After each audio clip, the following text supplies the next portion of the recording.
Hi, I'm Michele Hollins. I'm excited and honored to be serving in the role of President of the Canadian Bar Association.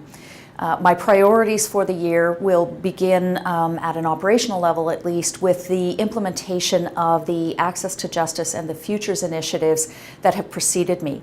The Futures Report, which is due in August of 2014, will give us a number of things that will need to be rolled out and will come back to Council in the form of recommendations in February. So while Fred Heaton, who has chaired the steering committee for Futures, will remain at the helm, obviously as President I will be spreading the word about the results of the Futures Report and the resulting recommendations.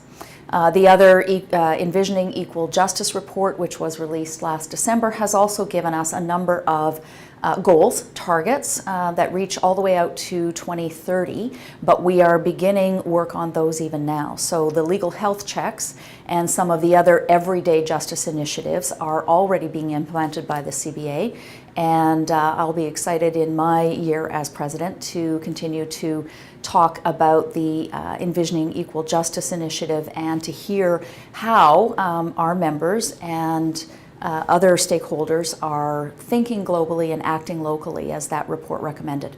On a personal level, in my role as President, I'm hoping that it will give me an opportunity to talk more to our members about two areas that are of particular interest to me.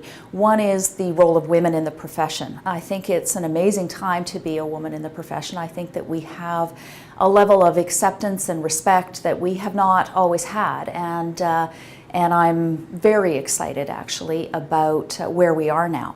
But I'm also mindful of what is left, and cognizant of the Chief Justice's challenge to the profession, for example, to look at our organizations, our institutions, our firms, and assure ourselves that women are equally represented, and to the extent that they're not or not doing equal work, that we would at least ask ourselves the question why. And so I think that's a fascinating conversation. It's not a simple conversation, but it's an important conversation, and I hope that during my year we'll have opportunity to open the doors to a wider dialogue on where women are and what progress remains to be made. The other personal priority of mine is issues of personal wellness. I think that the CBA is uniquely positioned to support lawyers who have enormous amounts of stress. We all know, I think we can all take note of the fact that the profession is a stressful one.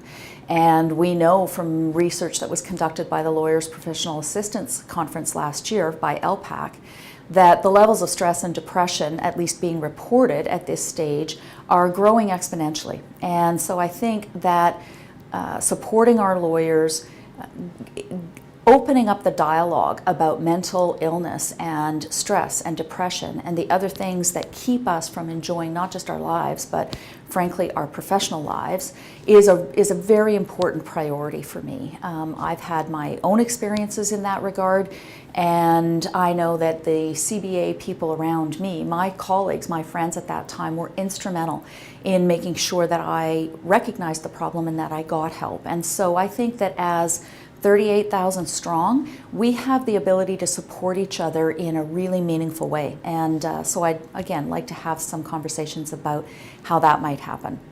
And on that note, you know, the CBA has been, from the very beginning, so for 20 plus years now, the CBA has been a very important part of my enjoyment of my practice. I love being a lawyer. I love the practice of law, and I know that I'm lucky to be able to say that.